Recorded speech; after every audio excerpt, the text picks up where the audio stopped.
Está iniciando De Corazón a Corazón, un programa dirigido para quien menos tiene, para aquella gente más necesitada. Aportemos con un granito de arena para ofrecer un poco de felicidad.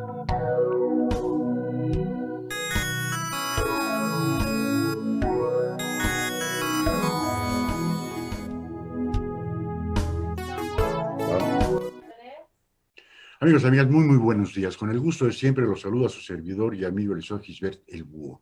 Estamos por esta su estación, GB Radio y Radio Tepotzotlán. Inicio de semana, lunes 25 de enero del 2021, las 11 de la mañana con 30 minutos. La temperatura en este pueblo mágico de Tepotzotlán, Estado de México, de 17 grados centígrados, y con el gusto y placer de estar nuevamente con ustedes en este su programa De Corazón a Corazón, por quien menos tiene y más lo necesita.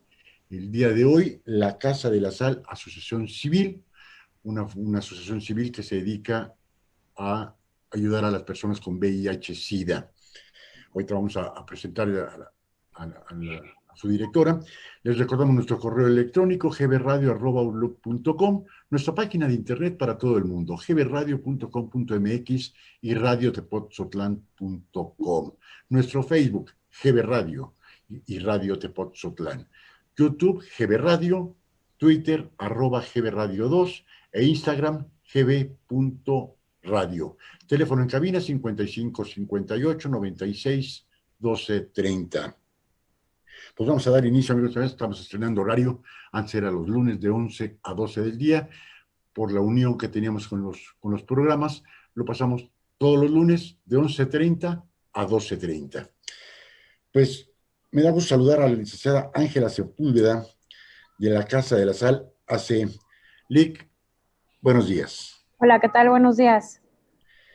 A ver, licenciada, ¿a qué se dedica la Casa de la Sal AC y desde cuándo están?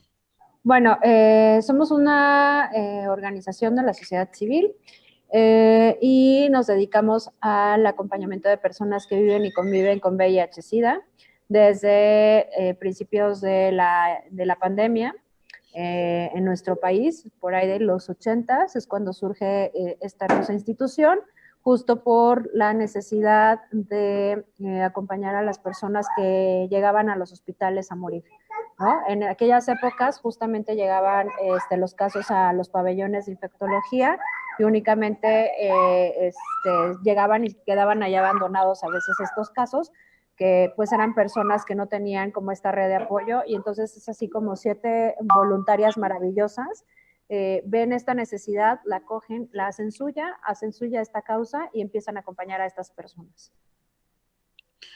Fue una, lo recuerdo muy bien, porque eres muy joven, Lic. Yo recuerdo muy bien, fue una enfermedad muy polémica en donde se estigmatizó demasiado con el SIDA.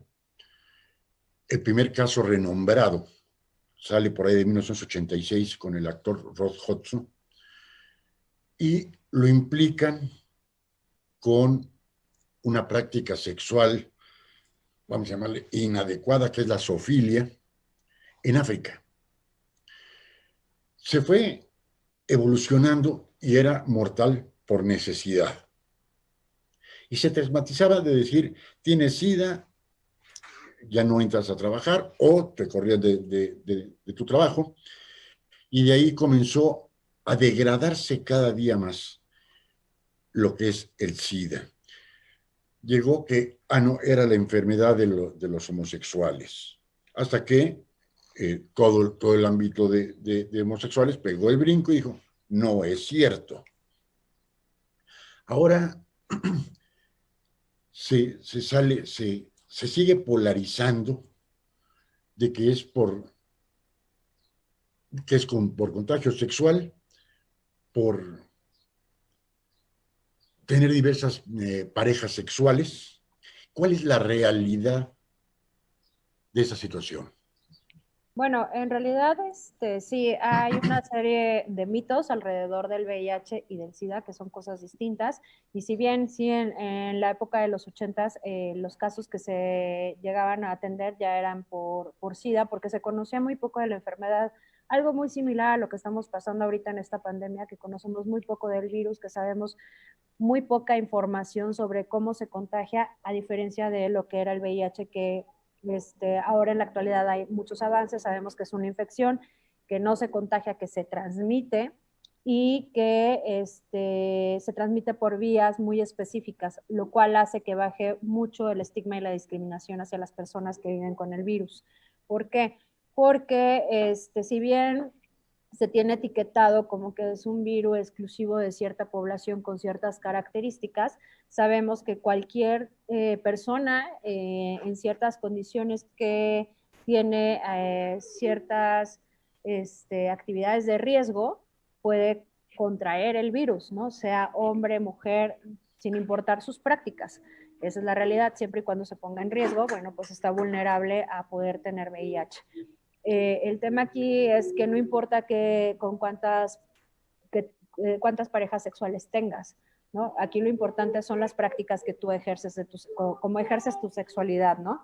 Si previenes o no previenes, eso es lo importante. O sea, puedes tener 10 parejas sexuales y ocupar condón con cada una, o un método de barrera con cada una de ellas, y entonces estás protegido. Pero puedes ser una ama de casa que estás casada y solamente tienes relaciones sexuales con tu pareja, pero sin un método de barrera, y entonces estás vulnerable a contraer cualquier infección de transmisión sexual, ¿no? ¿Cuál es entonces la diferencia del SIDA y el VIH? Bueno, el VIH es el virus de inmunodeficiencia, ¿no? Adquirida. Humana. Bueno. VIH, ajá. Que hay, bueno, ahorita conocemos que hay diferentes tipos. Está el de inmunodeficiencia humana, está también el de inmunodeficiencia felina y el de los simios, ¿no? Aquí, como bien lo dice su nombre, es un virus que solo afecta a los humanos. Ajá. Entonces, por sus características. La diferencia es que el VIH es la presencia del virus en tu cuerpo y el SIDA es el síndrome como tal, que es un conjunto de enfermedades que se manifiesta a raíz de la baja de tu sistema inmunológico. Esa es la diferencia. Y aparece, es una de las fases del desarrollo de la enfermedad del VIH, ¿no? Antes era incurable, era mortal por necesidad, hasta principios de los 2000, ¿eh? Ahora Eh, ya se controla, no se cura, pero se controla, ¿no? Bueno, es un virus y como ya lo vimos ahorita con esta pandemia de la COVID, los virus son muy difícil de estudiar, en su estudio, en sus avances científicos para poder tener una cura y un tratamiento, ¿no? Como lo que estamos viendo ahorita, que es un poquito el ensayo de estudio y error para ver qué más nos funciona para la atención. Así lo mismo con el VIH sucedió. Tardaron mucho tiempo en poder diseñar estos antirretrovirales que lo que hacen justamente es detener el número de copias en el cuerpo humano. ¿Sí? No hay cura hasta el día de hoy, aunque ya hay un gran avance. Hay un avance de una vacuna y se está haciendo también un estudio científico para la cura. Sin embargo, al día de hoy no tenemos ninguno de los dos. Entonces, lo único que ayuda, pero sí hay un avance científico en cuanto a los medicamentos. En aquellas épocas, en los 90, cuando empiezan a salir todos los esquemas antirretrovirales, habían esquemas que te tenías que tomar, por ejemplo, 4 pastillas en la mañana y otras 4 pastillas en la tarde. Eran muy agresivos y tenían unos efectos en el cuerpo, pues, muy fuertes, ¿no? Había efectos secundarios. Y en la actualidad, ahora los esquemas antirretrovirales son de última generación y hay esquemas que solamente te tienes que tomar una pastilla al día. Entonces, esto nos habla de un gran avance y mejora también la adherencia al tratamiento de las personas que viven con VIH. No es lo mismo tomarte 8 pastillas, 9 pastillas al día que solamente una, ¿no? Y con mucho menos efectos secundarios.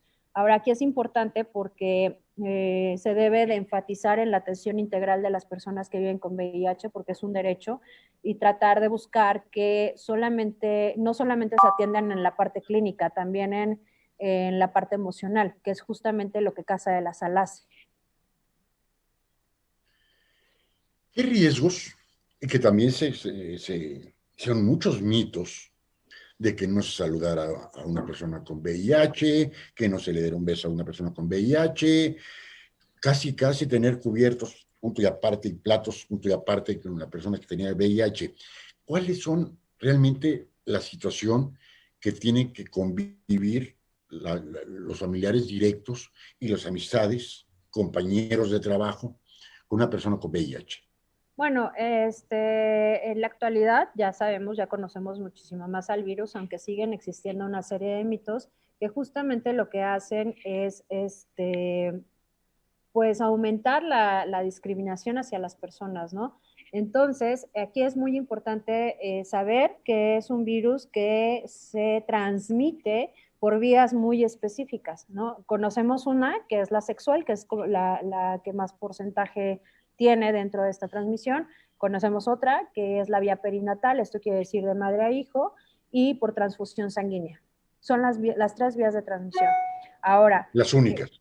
las únicas. Entonces, ahora hay fluidos que tienen una mayor carga viral del virus. O sea, sabemos que los virus se transmiten por vías específicas y utilizan como vehículo solamente algunos fluidos que contienen mayor carga viral.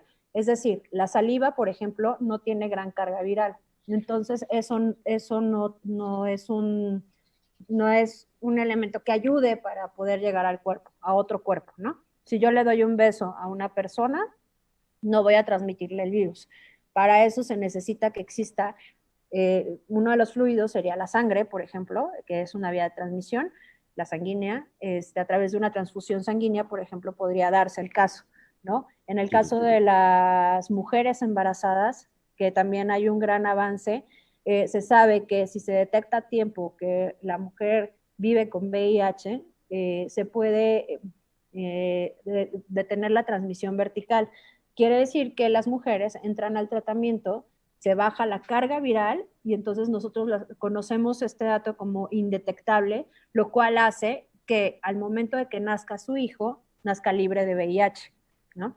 Es importante conocer nuestro estado, sí, porque eso puede ayudar a detener esta transmisión. Entonces, ¿qué se hace? Que aparte de que se le da el tratamiento antirretroviral, se le da el seguimiento, se busca, muchos ginecólogos tienen como práctica que sea un parto por cesárea y después lo siguiente será que la madre como método preventivo no amamante al bebé porque la leche materna es otra vía de transmisión, ¿sí? Ok, ok. Otro de los líquidos ¿Cómo? que contiene esta carga viral, pues se encuentra en el semen, en el líquido preyaculado, sí, en el preseminal y en el lubricante natural de la vagina. Son como los fluidos que contienen esta carga viral elevada y donde sí se puede hacer esta transmisión. Ahí he platicado con algunos médicos al respecto. La célula más débil, la célula más delicada del organismo, es el esperma. Con una variación de pH insignificante, muere el esperma. ¿Cómo es posible que se transmita por medio del líquido seminal y el esperma y aún así pudiesen llegar a quedar embarazadas a la mujer? Ah, bueno, lo que pasa es que son una serie de factores que pueden hacer propicio el ambiente para este virus. O sea, son las características y las clasificaciones específicas de este virus. Ahora, se encuentra muchísimo más carga viral. Esto quiere decir que hay más cantidad de virus dentro de estos líquidos. Eso ayuda. Ahora, las mujeres somos más vulnerables justamente porque nuestra anatomía ayuda a eso, ¿no? Entonces, al momento de que nos encontramos en una relación sexual sin protección, no solamente corremos el riesgo de quedar embarazada, sino de tener cualquier ITS, como por ejemplo VIH, también papiloma. O sea, hay otras ITS, no solamente es el VIH, y eso hay que enfatizar porque sí se han sumado muchos esfuerzos por detectar a tiempo esta infección, pero hay otras infecciones que se están dejando a un lado y que también trae efectos muy importantes en los organismos, ¿no? Sí, bueno, el papiloma. Por ejemplo, que en las mujeres y ya hay puede cura. ser mortal. Exactamente, y es un virus, Ahí está la vacuna. está la vacuna para los tipos del papiloma que son como los que traen más daño al cuerpo, pero hay una cantidad innumerable de tipos de papiloma, entonces hay que tener cuidado en realidad. Sí, O sí, sí. sea, y que Y no siempre... el papiloma no es otra cosa. El papiloma mande- no es otra cosa más que un futuro cáncer. Exactamente, entonces hay que tener mucho cuidado porque el no tener uno. Primero, yo creo que la base aquí es o sea, prevenir, ¿no? Conocer nuestro cuerpo, acudir al médico o médica a que nos ayude a estar controlados. Y son cosas que no, como población no tenemos como educación. No somos una población que prevenga ni un embarazo, por ejemplo. Entonces, esos son Sí. justamente factores de riesgo que vulneran a las personas, ¿no? Ahora, licenciada, ¿cómo saber cuando uno ya contrajo la infección, como hombre y como mujer? ¿Alguna sintomatología que se presente? ¿Cómo darse cuenta sin la necesidad de tenerse que ir a un laboratorio a hacer la prueba? Bueno, es que aquí lo importante, y sí hay que recalcarlo, es que la manera de saber que vivimos con un diagnóstico de VIH es a través de una prueba. En la actualidad hay unas pruebas rápidas que lo detectan en 5 minutos, o sea, no te va a llevar más tiempo. Si nosotros tenemos relaciones de riesgo, es decir, sin protección, sin un método de barrera, estamos en riesgo. Entonces, lo cual quiere decir que tenemos que hacer estas pruebas, pues, lo antes posible, ¿no? Aquí lo ideal Es es decir, que, es que no tengamos una relación de riesgo, ¿no? O sea, cuando yo me tendría que hacer una prueba de detección, pues cuando estoy en riesgo únicamente, ¿no? Aquí lo ideal es que si yo tengo los métodos de prevención adecuados, entonces nunca estaría en riesgo. Y eso es importante recalcarlo porque no se trata de meternos en temas moralistas de o sea, si me sí, claro. relaciono con más de 5 personas o no. O sea, eso dependerá de lo que yo quiero vivir y de las experiencias que quiero vivir. Pero aquí lo importante es, si estoy en una situación de riesgo, pues, ¿qué tengo que hacer? Ah, bueno, pues así como si me duele la muela y nunca me la atendí y se me picó, tengo que ir al dentista para que me la quite, es lo mismo. O sea, si tengo una situación de riesgo, entonces tengo que ir a hacerme una prueba. ¿Por qué? Porque voy a saber cuál es mi condición de salud. El VIH es una infección que depende mucho del estado general de salud de las personas para poderse manifestar, ¿no? Entonces, una persona que se encuentra sana va a tardar mucho tiempo en hacer una manifestación de la enfermedad y desgraciadamente muchas veces se detectan ya cuando están en una fase de SIDA. Entonces, no hay necesidad de llegar a esa fase si nosotros de manera preventiva hacemos el resto, ¿no? Es decir, que pasan totalmente asintomáticos por mientras sean, vamos a llamarle jóvenes, mientras estén saludables, va a pasar totalmente asintomático. Exactamente, y pueden pasar muchos años. Y cuando se empieza a Sí, claro. manifestar, que empiezan con alguna infección o demás, que empieza a haber también como estas enfermedades que nosotros llamamos oportunistas, porque tenemos un sistema inmunológico ya comprometido. Entonces es cuando dicen, ah, bueno, vamos a hacer una prueba de detección porque pues no vemos que tienes diferentes enfermedades oportunistas y estás como en una fase de SIDA y puede ser justo la manifestación de la enfermedad de la infección. Entonces, no, es importante que nosotros, si tenemos una relación de riesgo, pues acudamos a hacernos una prueba rápida, que es una prueba súper rápida, como su nombre lo dice, y que además es gratuita en la Ciudad de México y en los estados también. Entonces, vamos, nos hacemos la prueba. Si salimos reactivos a VIH, pues lo siguiente será entrar en tratamiento de manera inmediata, ¿no? Ahorita con la pandemia, Lick, que no han, hay un desabasto generalizado, desde antes de la pandemia, un desabasto generalizado de medicamentos. Entre ellos, y hemos platicado con personas con VIH, es que no tenemos retrovirales. Y ahora, aparte de todo, están muriendo los que están siendo controlados con estos retrovirales, están falleciendo por falta de medicamentos, ¿no? Bueno, aquí ¿Qué lo, hay de cierto Aquí lo importante hay que resaltar es que también a la par de la pandemia, un año atrás, empezamos con esta muda de esquemas antirretrovirales. En México prácticamente acaba de llegar un nuevo medicamento. Entonces, suma como que también a todo el cambio de gobierno, son muchas cosas, son muchos factores o cofactores sociales y políticos que contribuyen a este desabasto. Sí, sí hay desabasto porque justamente creo yo, o hasta donde yo tengo conocimiento, hay una, o sea, falta como algunas compras en algunos lugares, no en todos, pero lo que sí es que también hay mecanismos para que tú puedas reportar este desabasto, ¿no? En Casa de la Sala hemos tenido pláticas con personas que pertenecen al Seguro Social, que también están en la CNDH, y nos comentaban justamente como cuáles son los pasos a seguir para reportar un desabasto. Ahora, aquí la ventaja es que existe la sociedad civil también para eso, para apoyar a las personas que no tienen un medicamento. Aquí lo que yo veo como grave y como punto rojo es que debido a la pandemia por COVID, que no le estamos pasando nada bien nadie, hay un aumento no solamente, bueno, digamos que ahorita está todo enfocado a la pandemia, ¿no? Por la COVID. Entonces estamos dejando a un lado la atención a otros rubros de la población porque no hay A, espacio, no hay a espacio. todos. Exacto, Es que es entonces sí, increíble. sí, o Ahorita sea, no hay doctores, estamos en una situación de emergencia, esa es la realidad. Entonces, pero si yo tengo, yo estoy totalmente de acuerdo contigo, pero tan de emergencia es el COVID, como claro, es como de emergencia el cáncer, que están muriendo niños con cáncer por falta de medicamentos, claro, y mujeres con cáncer cervicuterino y mamario que están muriendo, y pacientes con enfermedades crónico-degenerativas que crónico-degenerativas. están muriendo por falta de medicamentos. O sea, Aquí, ya se aquí generalizó. lo que pasa es que también valdría la pena revisar si el desabasto es actual, derivado de la pandemia, o ya lleva muchos años y que obviamente Desde mayo del año pasado, en una situación de emergencia, pues obviamente se agrava, ¿no?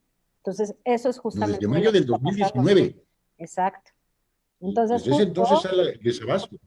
justo no es un tema que sea derivado por la COVID, sino ya es un tema que viene arrastrando No, de muchos años, ¿no? Entonces, obviamente, cuando estás en administrativo. una situación de emergencia, pues estos casos salen a la luz, justo. Sí. Permíteme tantitito, Lick. Nos mandan saludos. Manuela Solís, saludos, buen día, muchas gracias. Maldonado George, saludos desde Coahuila, familia Maldonado Cantú, muchas gracias, Maldonado. Lorena Aguilar, buenas tardes. Todavía son días, Lorena.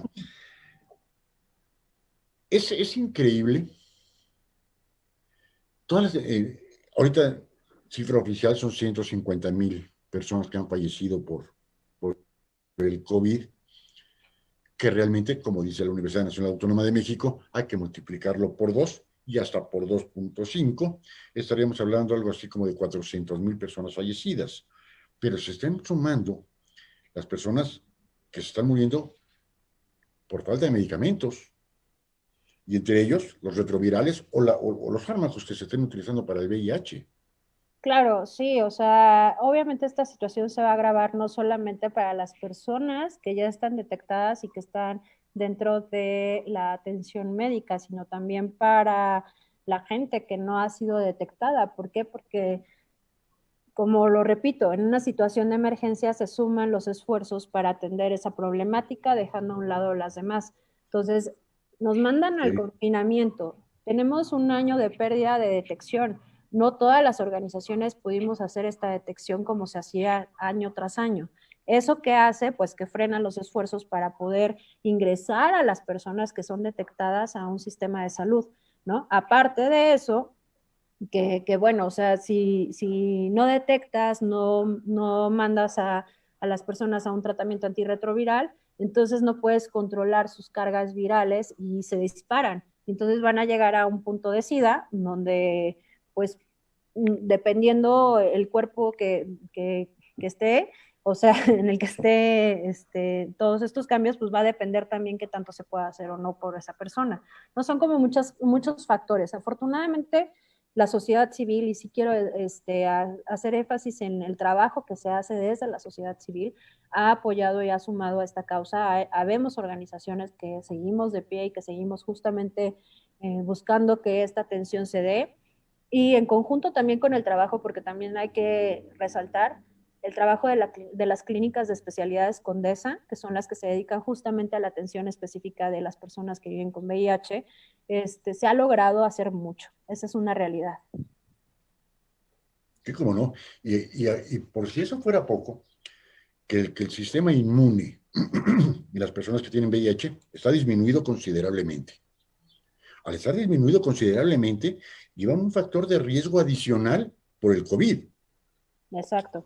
porque ya no podrían ser asintomáticos, ya tendrían que ser sintomáticos forzosamente por la disminución de su sistema Exacto. inmune, ¿no? Por eso es que es necesario seguir haciendo pruebas, a seguir haciendo un testeo para evitar que las personas sean diagnosticadas en una fase avanzada y poder apoyarles para que tengan un control de carga viral y con ello ser indetectables cuanto antes. Con esto, la vulnerabilidad de las personas que viven con VIH es igual que a cualquier otra persona que no tenga un diagnóstico de VIH, siempre y cuando se encuentren indetectables. Está bien, bien interesante. Vamos a entrar ahora sí en el tema de la Casa de la Sal. Señora Lorena Aguilar, saludos desde New Jersey, en Estados Unidos, muchas gracias. Mari Cuellar, saludos desde Montreal, Canadá, muchas gracias, Mari. ¿Cómo ustedes ayudan al paciente o a la familia del paciente? A los dos. O sea, nosotros atendemos a las personas que viven con VIH y conviven con VIH. Casa de la Sal entiende a las personas que viven con VIH, a las personas que conviven directamente con la persona que, bueno, que vive con VIH, valga la redundancia. ¿De qué forma? ¿De qué forma ustedes pueden colaborar con ellos? Pues nosotros brindamos diferentes servicios de atención. Uno, tenemos una clínica psicológica donde las personas y sus familiares pueden tomar terapia o diferentes sesiones psicoeducativas que les ayuden a mejorar la calidad de vida de las personas. O digamos que una persona que vive con VIH tiene una serie de cofactores sociales, culturales, que lo ponen en una situación de riesgo, ¿no? Entonces, cuando llegan con nosotros, pues llegan pidiendo información, desde qué es el VIH, de conocer por qué le están haciendo tal o cual estudio y a trabajar un poco también en sus duelos, ¿no? Desde la pérdida de su salud hasta otros duelos que pudieran trabajar alrededor de una terapia o del acompañamiento psicológico. Todos nuestros servicios son gratuitos, ¿no? Somos de las pocas organizaciones que no tienen cuotas de recuperación. Y lo que hacemos es justamente darles este acceso a la salud mental. También tenemos otro programa que se llama adherencia al perdón, clínica psicológica, donde nosotros capacitamos al personal médico en temas de VIH para bajar la discriminación a la atención de las personas que viven con VIH, porque también es importante cómo hago una prueba, dónde hago la prueba, qué es lo que tengo que tomar en cuenta para notificar a una persona. Todo eso nosotros lo hacemos también. Además, tenemos talleres en esta área, talleres de adherencia al tratamiento para las personas que viven del tratamiento antirretroviral, para las personas que viven con VIH, porque es muy importante que tengan una buena adherencia para poder lograr que lleguen a un estado indetectable, ¿no? Y tenemos también otro programa que se llama Prevención, como su nombre lo dice, es brindar la atención a toda la población en general, desde personas que tienen el diagnóstico hasta personas que no tienen el diagnóstico, donde les enseñamos justamente, hablamos de VIH, ¿no? Antes, cuando se puso de moda, por llamarlo de alguna forma, el VIH, llegó al extremo de que en la solicitud de trabajo le decían, ¿tienes VIH? No, pues que no, entrabas. No, pues que sí, se negaba el trabajo. Es necesario informar en la solicitud de un trabajo o en una escuela que alguien porta el VIH. ¿Cómo? Perdón, es que se cortó un poco la El, comunicación. no pasa nada. Es necesario comunicar en el trabajo, en una escuela, que Ah, uno es ya. portador del VIH. No, bueno, Porque el bullying, la no, crítica está de considerada. hecho, sí, no, de hecho una persona que vive con el diagnóstico no está obligada a decir que vive con el diagnóstico justamente por los temas de discriminación. Desgraciadamente es una enfermedad crónico-degenerativa, como ya decías, que tiene que el tratamiento, pues hay forma de controlarlo. Sin embargo, está muy ligada a una cuestión de valores y de principios, ¿no? Entonces, cuando sabemos que una persona vive con VIH, el grueso de la población, no todos, pero siempre tiende a etiquetar. Entonces, para bajar esa discriminación, o sea, un niño no tiene la obligación de decirle a nadie que vive con el diagnóstico, solamente a las personas que quieren. De hecho, en Casa de la Sal también trabajamos justamente esta parte. Si queremos o no queremos revelar el diagnóstico, cómo le podemos hacer, cómo podemos dosificar la verdad, cómo podemos convivir en diferentes ambientes sin necesidad de revelar mi diagnóstico, ¿no? ¿Qué pasa? Que, por ejemplo, yo empiezo a trabajar, soy nuevo en ese trabajo, estoy diagnosticado con VIH y voy a tener que ir al hospital porque tengo que hacerme mis cargas virales, tengo que hacerme mis estudios, tengo que ir a mi atención médica. A lo mejor puede ser que a mi jefe le brinque que yo vaya recurrentemente al médico o a la médica, ¿no? Entonces, ahí, ¿qué podemos hacer? Pues hay como una serie de formas en las que podemos dosificar esta verdad. No necesitamos decir que tenemos un diagnóstico de VIH. Podemos decir justamente que, sin mentir, que tenemos una enfermedad crónico-degenerativa de la cual necesita tratamiento, punto, ¿no? Por ejemplo, el revelar el Se ha visto diagnóstico afectado, el revelar el diagnóstico es algo muy personal, ¿no? Y requiere de un gran trabajo a nivel personal. se han visto afectados los pacientes con VIH al estar saturado. El seguro social, por poner ese ejemplo, ¿se ha visto afectado? Hemos tenido algunos reportes de que, bueno, sí, o sea, creo que ahorita que está el otro pico de la pandemia, les estaban dando sus medicamentos antirretrovirales hasta por 3 meses para evitar que estén acudiendo constantemente al hospital. Ha sido, creo que, una estrategia muy buena del sistema de salud en general, no solamente del Seguro Social. Los casos que yo veo como más recurrentes son del ISSSTE, más que del seguro y de las clínicas Condesa, que bueno, no han dejado de trabajar, ¿no? Lo que sí es que para poder brindar mejor atención, pues sí te piden que hagas tu cita, que no la pierdas, por ejemplo, ¿no? Que es muy importante que acudas el día que te citan, porque esto va a evitar que te quedes sin medicamento, ¿no?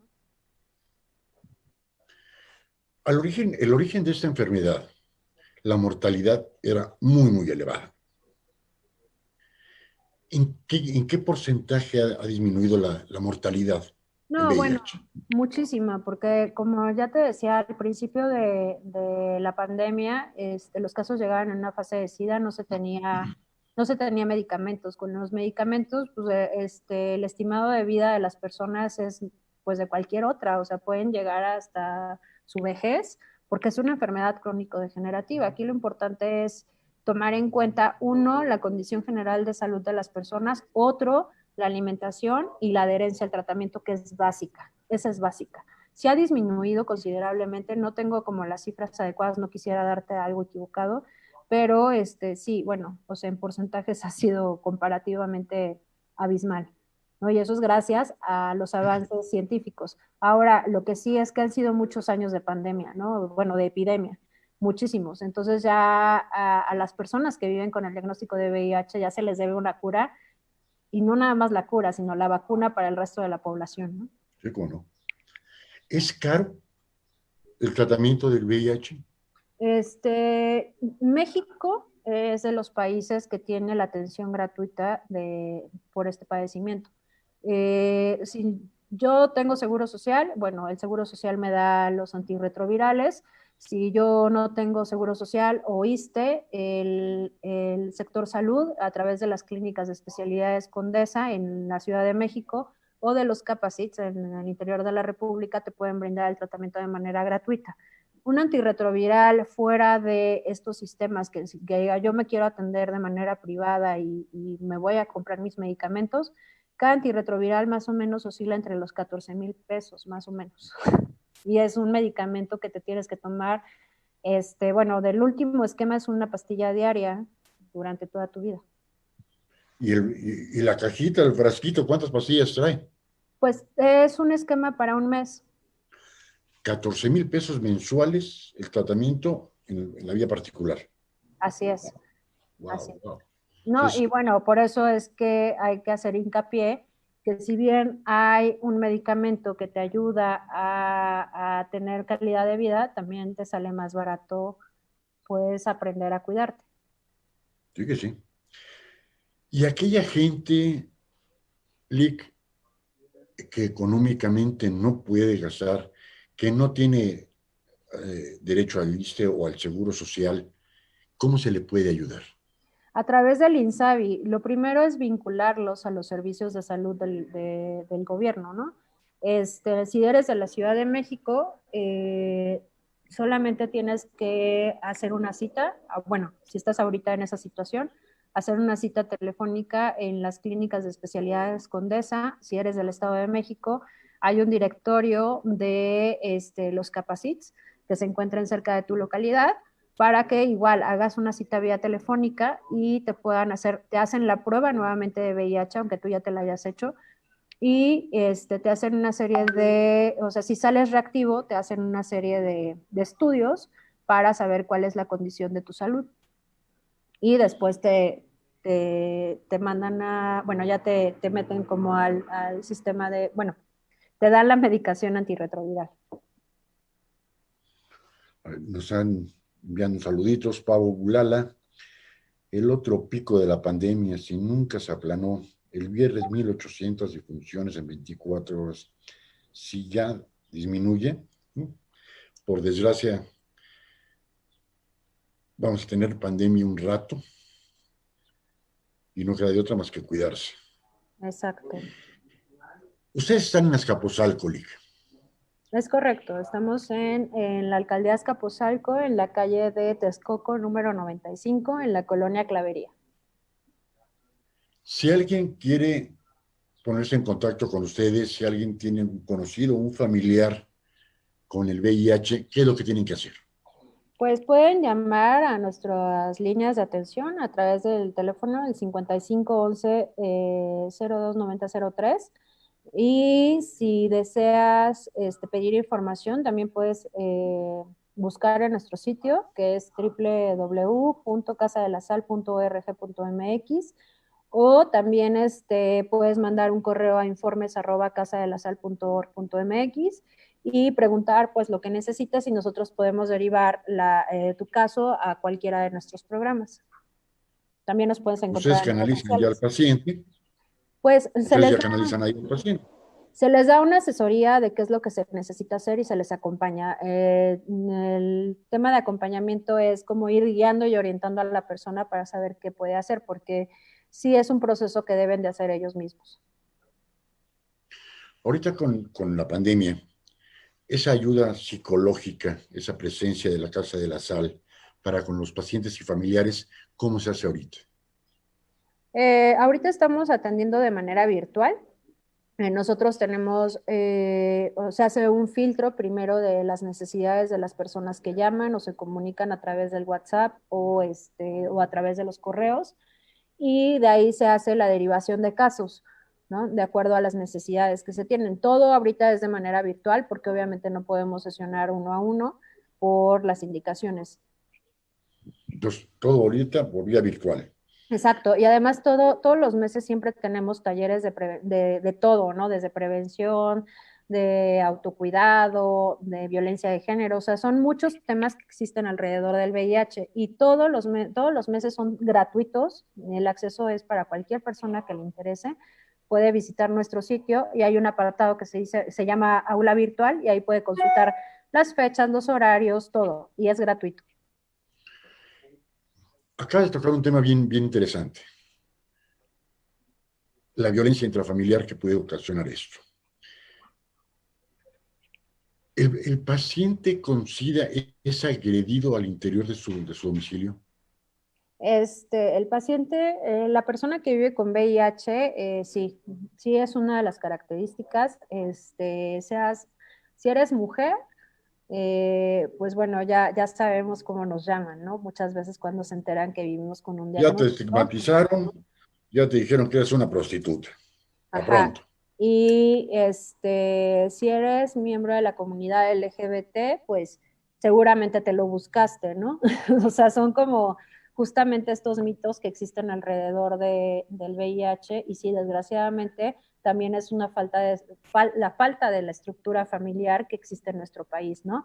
Y también las características de esa misma, ¿no? Una educación heteronormativa al 100%, donde las mujeres poco a poco hemos ido ganando terreno en la defensa de nuestros derechos, pero que sí es marcada justamente en problemas como este. ¿En qué nivel socioeconómico se da más este tipo de padecimientos, Lick? Pues el VIH no respeta ni creencias, ni educación, ni nada, ni condiciones económicas. Entonces se pueden dar en todos los niveles y digamos que las características o los factores de riesgo que pueden existir alrededor de este es el principal, que yo creo que ese nos toca a todos, es la falta de una educación sexual a temprana edad, ¿no? La falta de comunicación, la falta del acceso al servicio de la salud, la falta también de accesos de los adolescentes a ejercer su sexualidad de manera responsable, por ejemplo, porque creemos que eso solamente va a suceder en tu vida adulta. O sea, son una serie de factores que nos ponen en riesgos desde muy temprana edad, ¿no? Es que se olvida que se debería de implementar como una materia obligatoria desde la primaria, la educación sexual. O sea, sí hay, pero yo creo que lo que nos falla aquí es no nada más la parte científica en la que vemos los esquemas de los aparatos reproductores y hasta ahí, ¿no? Yo creo que sí tiene que haber una materia donde se refuerce el autocuidado de los niños y las niñas, por ejemplo, ¿no? Donde se pueda ver también temas de autoestima, que son las cosas que nosotros debemos de reforzar.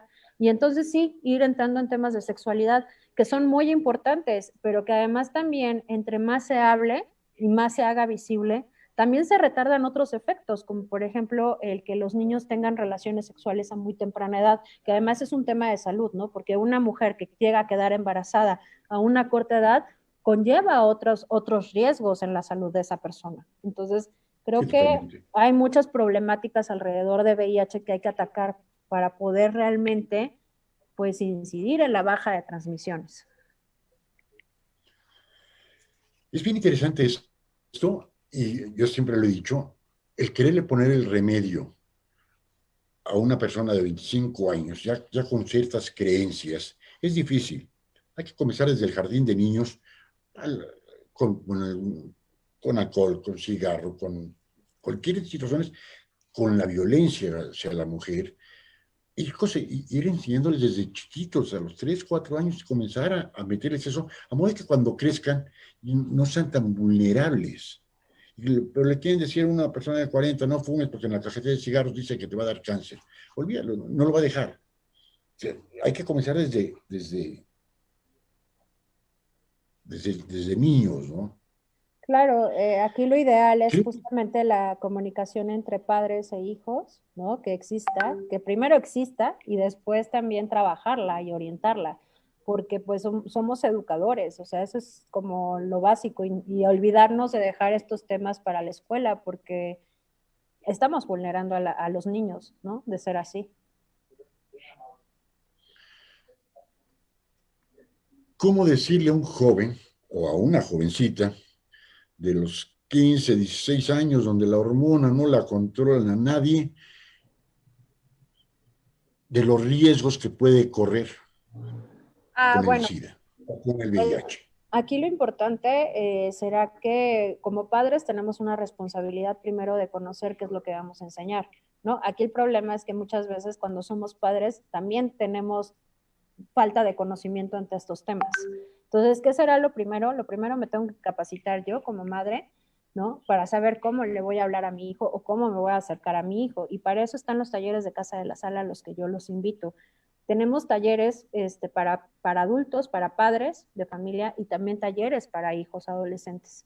Entonces es una manera muy bonita de acompañarse. ¿Por qué? Porque el papá aprende a cómo dialogar estos temas con sus hijos. Y por otro lado, también los adolescentes empiezan a explorar su sexualidad, que todo mundo lo hace, pero además te enseñamos de una manera responsable, ¿no? Y también sin el miedo de llamar las cosas como son y también de decir, bueno, desde el placer podemos aprender, porque además el tener relaciones sexuales es una actividad placentera, entonces Claro, no hay que quitarle el placer, ni el gusto, ni nada, simplemente hay que saberlo hacer de manera adecuada.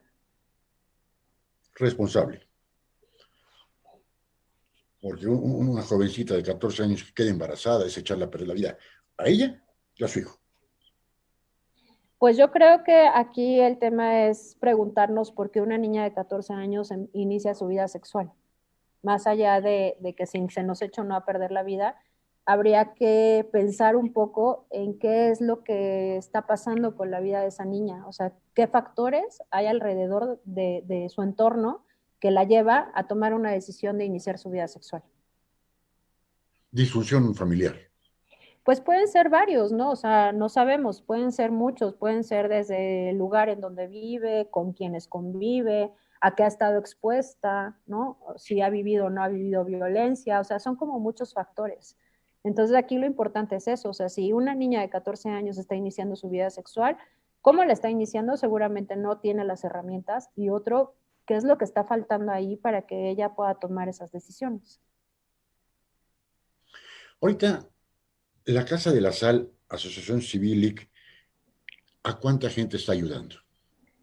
Pues mira, ahorita de hecho vamos a terminar nuestros reportes de este año, pero de manera anual en diferentes programas atendemos más o menos alrededor pues de 1,000 personas, 2,000 personas que viven con el diagnóstico, más el grueso de la población, que ahí sí se dispara porque son personas que no tienen el diagnóstico. Esto es, cualquier persona puede llegar a Casa de la Sal y decir, oye, ¿me puedes dar un taller de prevención? Y nosotros lo hacemos y esa atención también se da al grueso de la población. También contamos con un albergue pequeño donde se da atención uno a uno a 8 niños que viven con el diagnóstico de VIH y se les brinda todos los servicios educativo, de alimentación, vestido, todo.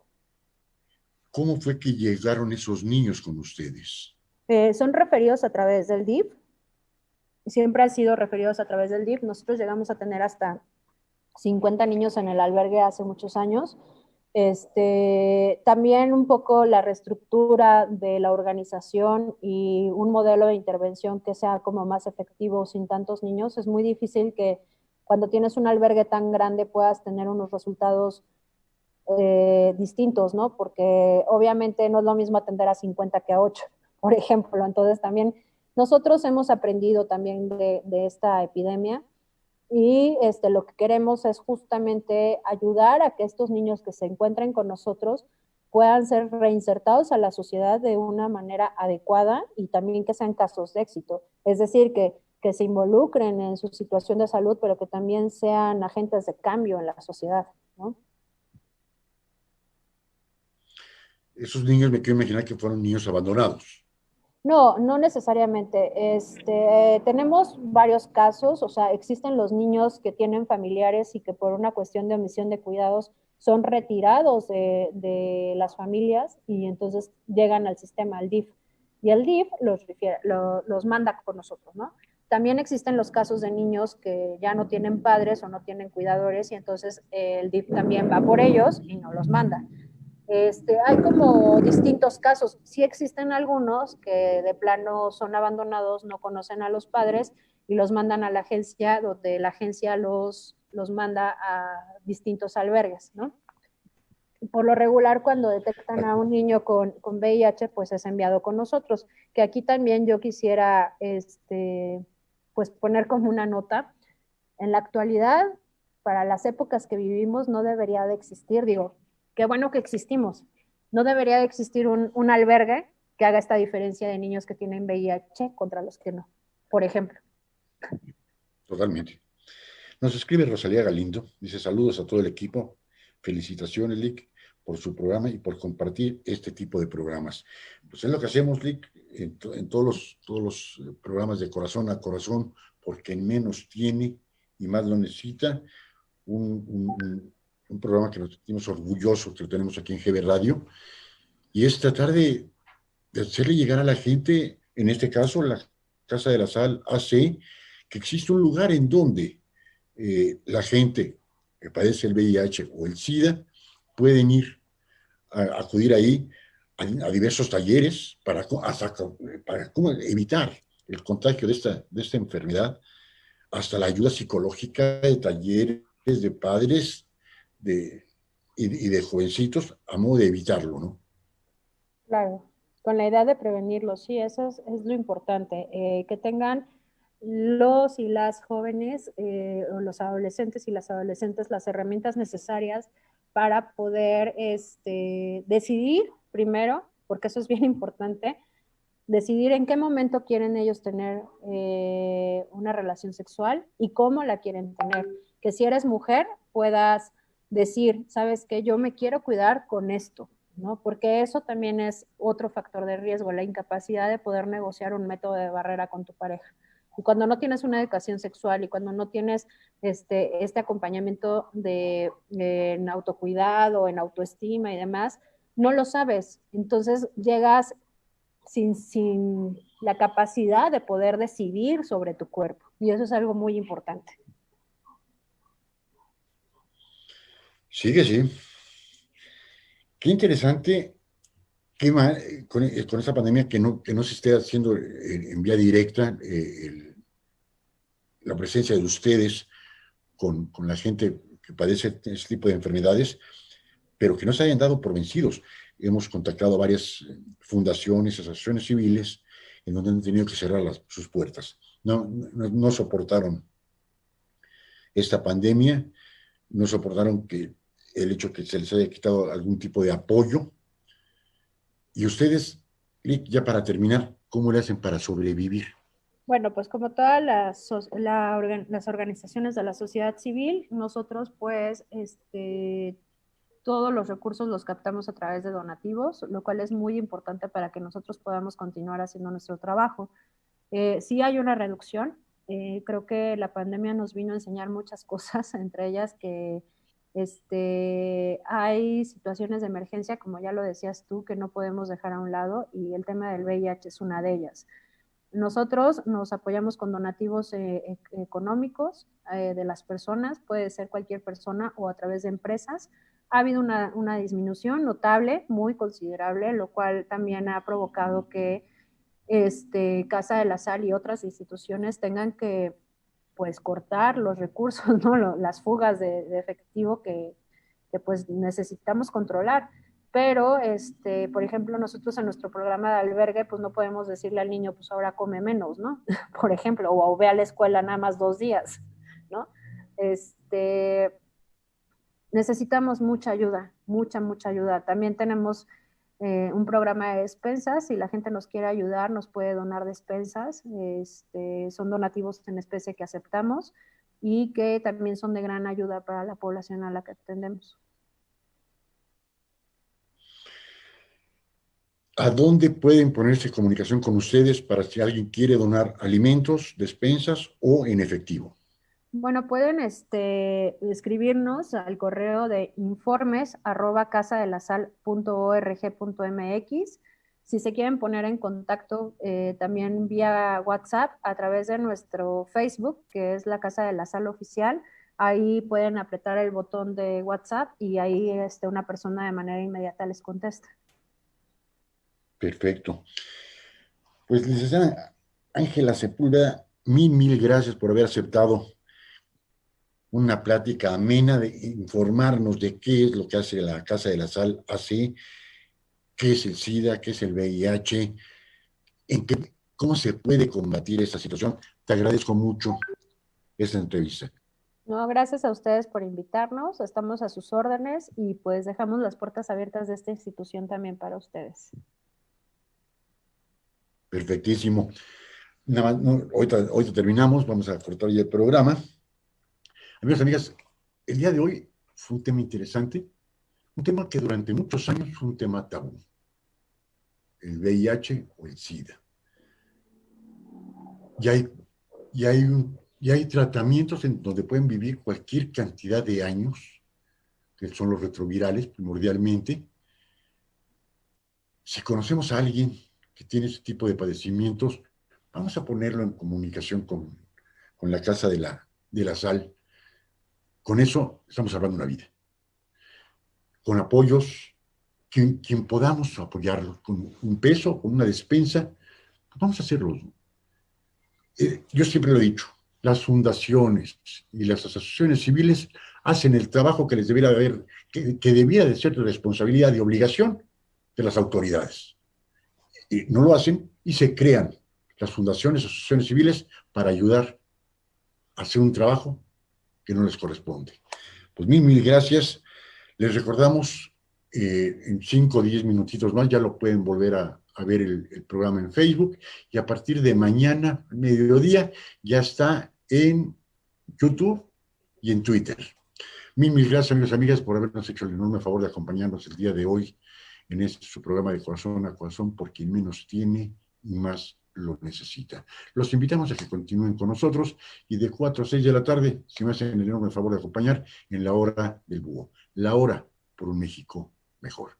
Mil gracias por su atención. Les deseo que pasen un excelente día, y excelente tarde, y un magnífico inicio de semana. Muchas gracias. Buenas tardes. Buenas tardes. Listo, desde unos 5 minutitos ya lo puedes ver en el programa. Gracias. Okay.